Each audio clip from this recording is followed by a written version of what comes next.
teacher. Very good, class. That's good. You keep that until the end of our school year, okay? Yes, teacher.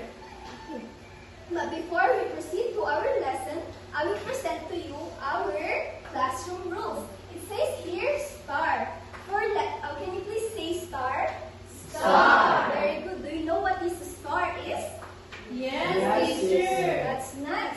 For letter S, it says, sit properly and stay focused. You must focus on me while I am teaching and listen to your classmate. Is that clear? Yes, teacher. For letter T, talk only when it's your turn. Do not interrupt me while I am teaching you, or do not interrupt your classmate when they are reciting. Is that clear? Yes, teacher. And A, always participate. When I am asking you question or when I am giving group activities or individual activities, you always participate, okay? Yes, teacher. Letter R, respect everyone. Do not bully your classmates or do not roam around the classroom when our lesson is ongoing. Is that clear? Yes, teacher. Okay, very good. Now, it says here, review time. Who can remember our topic last meeting? No one? Okay, Johnny. Teacher, amphibian. Let's see. Very good, Johnny. Our topic last meeting is about amphibians. Amphibians are animals that have smooth and moist skin. Now, I want us to play a game. I will show pictures here on the screen and you guess if it is an amphibian or not. Do you understand, class? Yes, Is teacher. it clear what is an amphibian is? Yes, teacher. Okay, very good. You will raise your okay. For those who wants to answer, I have stickers here. And then after you answer, you get one in front, okay? Yes, teacher. Very good. For the first picture, please raise your hand if you want to answer. Is this an amphibian or not? Yes, Johnny? Teacher, amphibian. Let's see if that's an amphibian.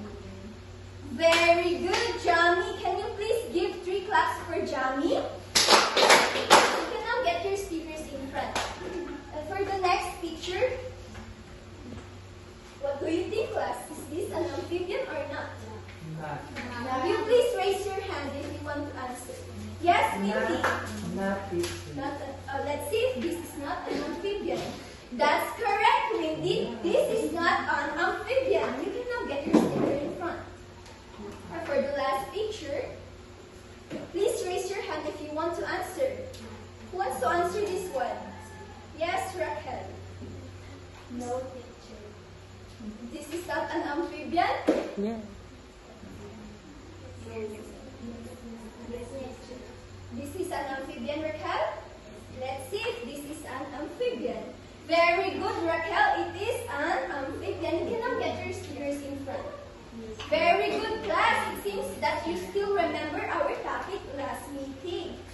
Now I have here another game. This game called Puzzle Game. I will show you 4 pictures of zoomed-in animals and their names is scrambled. You will guess what animal it is based on the picture and you will raise your hand again, okay? Yes, teacher. For the first picture, what do you think is this? This, Johnny. Snake. Snake. Let's see if this is a snake. Very good, Johnny. Can you please give 3 claps to Johnny again? Very good. For the next picture, who wants to guess what is this? Yes, Jonah? What animal do you think is this? Lizard. Lizard. Let's see. Very good, Jonah. Can you please give 3 claps to Jonah? Okay, you can now get your stickers in front. For the next picture, what do you think is this, class? Yes, Russell. Turtle. Let's see. Very good, Jonah.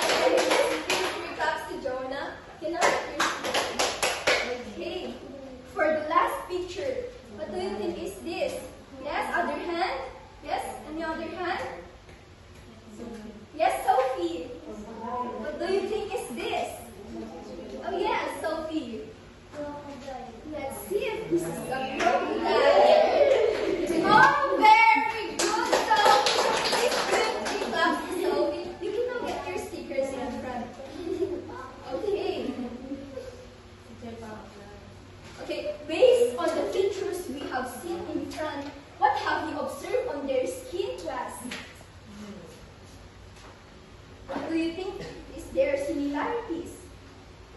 Yes, Joni, what have you observed on their picture, on their skin? Teacher, their skin feels rough when you touch it. Yes, very good. And the other one, the skin of the snake are shedding, right? Yes. They have scales, right, class? Yes. Are these animal lay eggs? Do you think, Windy? Are Yes. these animal lay eggs? Can you please stand?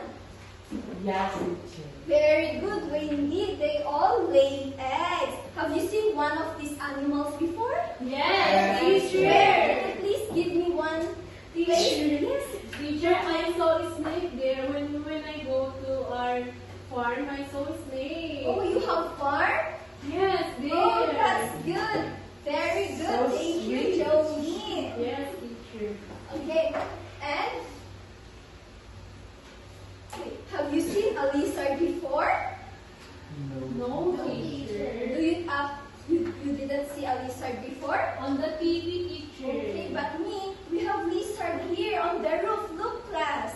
Oh my gosh. That is a lizard. And then, based on your observations about these four animals, what do you think is our topic for today? Yes, Joni. Teacher, amphibian? Nice try, Joni, but our topic for today is not about amphibian. Any other guess? Yes, Windy. What do you think our topic for today? Teacher, Yes, try again, Joni. different types of reptiles, teacher. Okay, let's see if this is our topic today.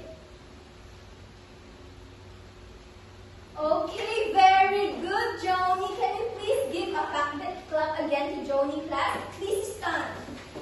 Okay, 1, 2, 3. Pak na pak, ben na ben.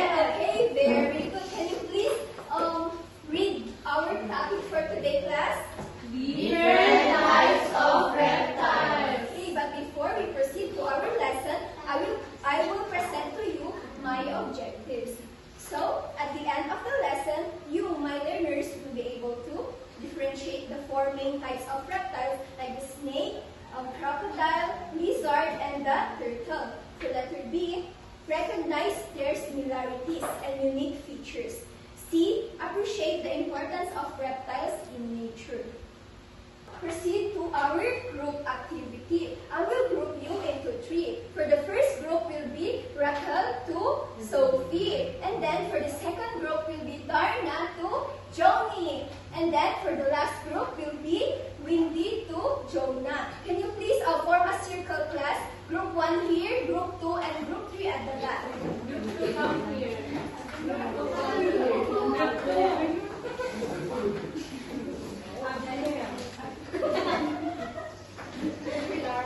Hey, Maya, come here. Okay, group 1 here. Okay. Okay. Then what I want you to do is you come here in front. You will observe these 4 stations in front, and then for the first group, you will observe for 30 seconds. After, you move to the next station until the end of the station. And then, number 2, you observe each photo. You observe and look closely at their skin, their body, and then where might they live. And you come here in front, class, for group 1. Group 1. Okay. Go. You observe each station for 30 seconds. Group 2, proceed. And also I will ask question after you observe all the 4 stations.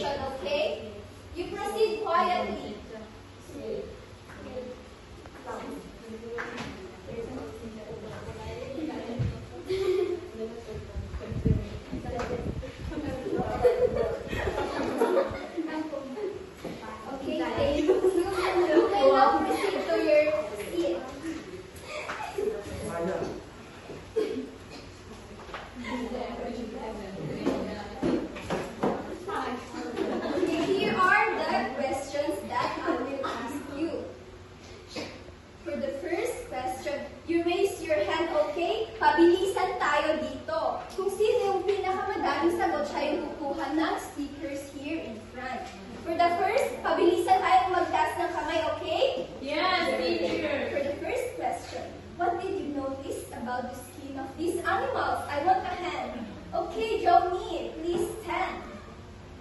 Teacher, yung skin nila is rough and vitalistic is possible. Thank you, Joe. Not all animals are vitalistic, but some. Okay, very good. Thank you for that observation, Johnny. You forgot your sticker here. And for the second question, where do the reptiles you have seen in each station live? Where do the animals live? What did you observe?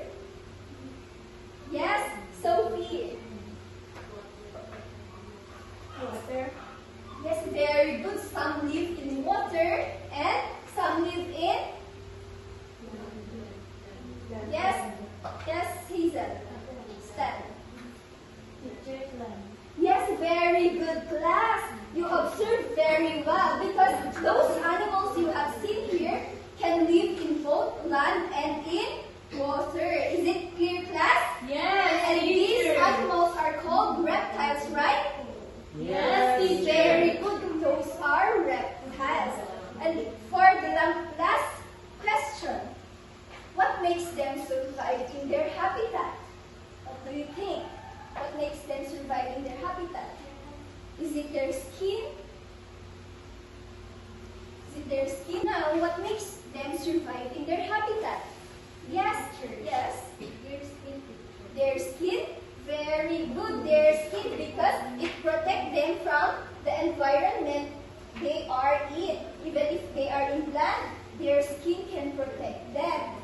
Is it clear, class? Yes, Do you teacher. understand now? Yes, Okay, teacher. very good. Can you please give ourselves an amazing clap? 1, 2, 3. 1, 2, 3. Amazing! Okay, please proceed to your proper seats now. Now, let us define the 4 main types of reptiles. For the first one, who wants to read the definition of snake? Yes, Jonah. Snake, no legs, moves while slithering, uses its tongue to smell. Very good. Joni, you told me earlier that you have seen a snake, right? Yes, teacher. What did you do when you saw that snake? Please come here in front and I want to see your reaction. Run. Pretend that I am the snake. Oh my God. Class, you know what slithering is? No, Does- teacher. No? Slithering is like this. Is it clear now, class? You know what slithering now? Teacher, Okay. it's how the Yes, snake it's how moves. the snake moves. Yes, Joni. Okay, pretend I am the snake. Daddy, there's a snake! Yes, teacher, I run like that. Oh, you ran when you saw a Yes, snake? and I told my dad. Very good. Thank you. Can you please proceed to your seat? That's how we behave or we do if we saw a snake. Was bitten by a snake before? Ooh. Yes, I was bitten by a Happened snake before. I was just wandering outside our backyard, but then I saw a snake and I stepped on it. And then after I stepped on the snake, he bit me. Oh my gosh, the snake bit me. But then afterwards, my parents ran me to the hospital. And then the nurses told me that that snake is not venomous, so I am safe. Is the snake clear to you now, class? Yes, teacher. You all have seen a snake before? Yes, teacher. Very good. For the next one is lizard. Who wants to read the definition of lizard? Lizard. 4 legs, grand walls, every rotate. Very good. Thank you, Raquel. Do you have 4 legs, class? No, teacher. How many legs do you have? 2, teacher. Very good. How many arms do you have? 2, teacher. In total, how many arms and legs? 4. No, I'm joking. You have still 2 arms and 2 legs. A lizard can climb wall, class. Have you ever ate a lizard before? No, teacher. Did you know that lizard can be eaten? Oh. Yes, it can be deep fried or you mix water on it. And even if lizards' tails are cut, they can regrow it. Have you seen a lizard before? No, teacher. tomorrow, I want you to see those trees outside and you observe if there are lizards there, okay? Yes, Johnny. They are saying na sa bundok lang daw po nakikita yung mga lizard. Is that true? No, Johnny, because lizard can live under our roof. You know there are lizards that are small. It can lay eggs. Have you seen those eggs? Have you seen those eggs that are small and color white? Oh, yes, teacher. Do you understand now, class? Yes, teacher. Okay, very good. Let's proceed to our next reptile. Okay, turtle. Who wants to read? Yes, Jonah. Turtle lives in water and in land, moves slow, has hard shell. Have you seen a turtle before? Have you gone to the beach, class? Yes, teacher. Where is that beach, Windy? Gonzaga teacher. Okay, very good. Is the turtle small or big? There is a lot of small and other is big also. What have you observed on their movement, class? Is the turtle slow or move fast? Yes, Hazel. Stand. Is it slow or fast? Slow. Very good. It is slow. Their movement. Yes, Joni. Teacher, I think Mikay has turtle. They Oh. have turtle. Meron kang turtle sa bahay nyo? Yes. What do you have name for it? You have name? May pangalan ba yung turtle mo? Wala. Ilan yung turtle niyo sa bahay ni Kai? Matagal na sa inyo yun? How do you take care of it? Paano mo yung alagaan? Pinapakain mo ba siya? Na ano yung kinakain ng turtle sa tingin niyo, class? Ano yung pinapakain niyo? Yes, Joni. Teacher, rice? Rice? Pinapakain mo ba ng rice? Okay, very good. Turtle can eat rice also and it can live on land and water. And then, sa tingin niyo, class, yung shell ng turtle, matigas ba to or malambot? Yes! Very good. The shell of the turtle is hard. It says here, it moves slow, it can live in water and in land, and its shell is hard. Very good, class. Let's proceed to the last reptile. Who wants to read it? Yes, Queenie. Crocodile. Strong nose, rolling scaly skin, has sharp teeth. Thank you, Queenie. Have you ever seen a crocodile before, class? Who have gone to the zoo here? You have gone to the zoo, Joni? No, teacher. But have you watched a crocodile before? Yes, teacher. What- Teacher, Yes, Joni. they are eating people. They are eating people. Yes, I saw it on the TV. Oh, maybe that's was just. Yes. Oh, On the show of Ding Dong Dante. oh, that's Yes. scary. If you will ever see a crocodile, class, what will you do? Will you run away from it or will you touch it? Sino dito yung hahawakan niya yung crocodile kapag nakakita siya ng crocodile? Wala? Non-teacher. Very good, class. Dapat wag natin hawakan yung crocodile kasi it is dangerous. And then, ano sa tingin niyo yung kinakain ng crocodile aside from people? It's herbivore ba siya? Or carnivore? Yes, Windy. Other animals, teacher. Very good. It can only eat other animal. And yung kinakain ng crocodile, class, is purely meat siya. Kasi, crocodiles has sharp teeth and rough, scaly skin. Did you know, class, that the crocodile skin has uses? It can be made up of bag. Who has seen here a bag that is made up of a crocodile skin? Yes, Joni. Teacher, yung bag po ni Heart Evangelista. Very good. And thank you. You may now see. Yung mga bag na mamahalin. Pero, class, dapat nating alagaan yung mga reptiles natin kasi pa-extinct na sila. You know what extinct is? No, teacher. Pawala na sila dito sa mundo natin. So, dapat nating pangalagaan para may makita pa yung other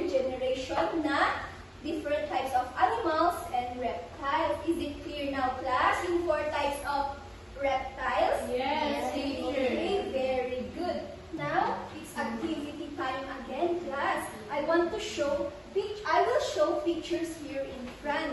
Ito yung picture ng mga lugar na kung saan i-guess nyo kung ano ang animals na pwedeng manirahan dito. Kung snake ba, kung crocodile ba, turtle ba, or lizard.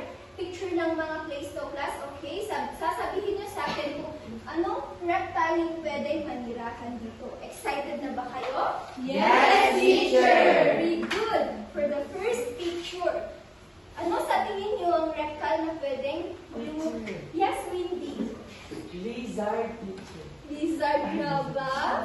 Nice try, Windy. Try again. Yes, Johnny. Teacher, snake. Very good, Johnny. Kasi yung snake, pwede silang mag-cool down when they hid under a rock. Thank you, Johnny. For the next picture. What do you think, reptiles? Yes, Sophie. Very good, Sophie. Kasi gusto ng turtle ang water. Very good. For the next picture. Don't forget your stickers here in front, class. Ito. Yes, Raquel. Lizard. Very good. Ano yung sinabi ko kanina, class, na umaakyat yung lizard? It's either real wall or sa tree. Thank you. For the last picture. What do you think? Teacher. Oh, yes. Crocodile, teacher. Very good, Raquel. These crocodiles live on... Ano to? Ano to? River. River? Ano sa Tagalog ang river? Ilog. Yes, very good. Ilog. Nakaligo na ba kayo sa ilog, class? Yes, teacher. Ano yung pwede natin gawin sa ilog? Lumangoy, teacher!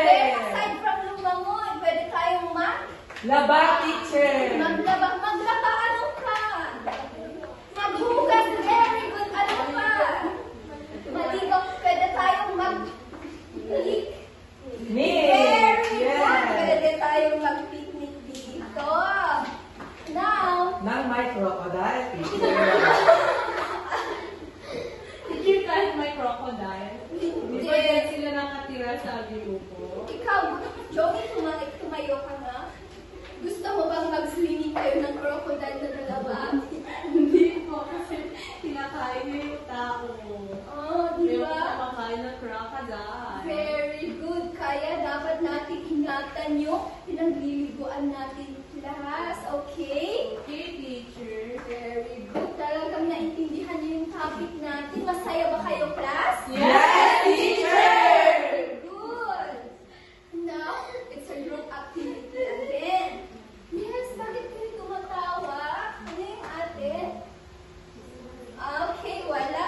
Please respect your classmate and very good. Thank you for the, and let's proceed to our group activity again. This activity is called My Favorite Reptile. For the instruction, choose one reptile you saw from the station you visited earlier. Yes, Raquel, can you please give me the 4 types of reptiles again? The snake. Lizard, turtle. Very good, Raquel. Can you please give an amazing clap to Raquel? Please stand, class. 1, 2, 3. 1, 2, 3. Amazing! Very good. You can now get your stickers here.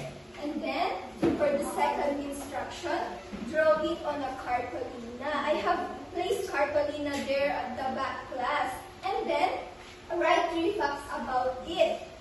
Write 3 facts about your drawing. For example, you draw here a lizard, and then you put 3 facts under your drawing, and then it's all about their body covering, habitat. You know habitat is termite they live, okay? Yes, And then how it helps nature. Is it clear, class? Yes, Okay, very good. Ay, hindi ka ba? For your group activity class, you may now see it. It seems that we really understand our topic. And then, let's see, we have another group activity again. For the instruction, I will divide you into 4 groups. The first group will be Raquel to Sophie, from Hazel to Queenie, and then second group, Hazel to Queenie. For the third group will be Gunnar to Jonah. And for the last group will be Pamela to Joni. For the instruction, each group will be assigned a real-life situation where reptiles are connected to humans. Your task is to give us a short solution or reflection. Here are the situation. But before that, I will now present the rubric.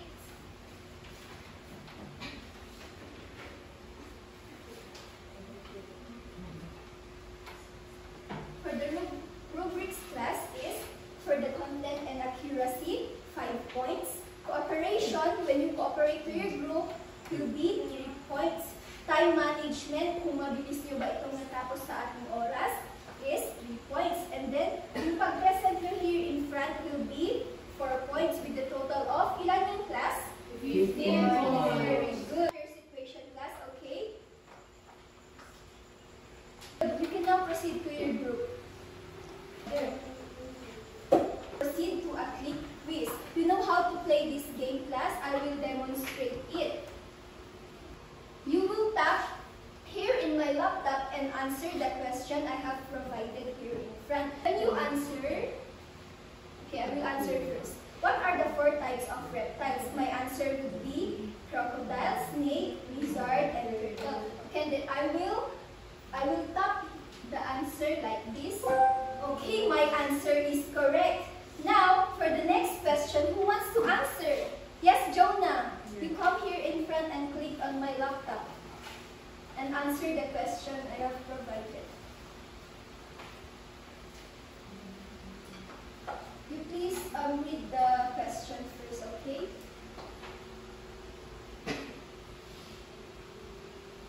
You read it aloud. Why are snakes important to farmers? Okay, you click your answer there. No! Why is it wrong? Ano yung pinindot ni Jonah? Next try. Yes, Johnny. Thank you for your answer.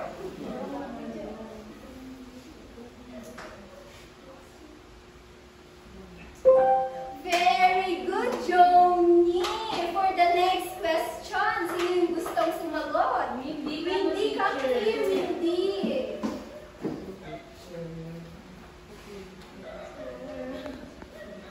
What would happen if turtles disappear from rivers?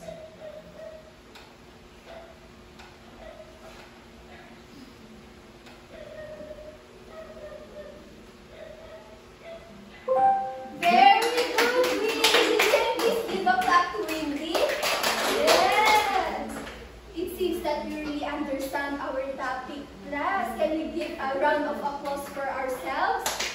Yes, very good. Thank you, class. Okay, for your individual activity, class, my instruction will be answer the questions on this paper I will give you. And then you only have 10 minutes to finish it, okay? Yes, teacher. Okay. Are you finished, class? Yes, teacher. Okay, thank you. You please pass your paper in front.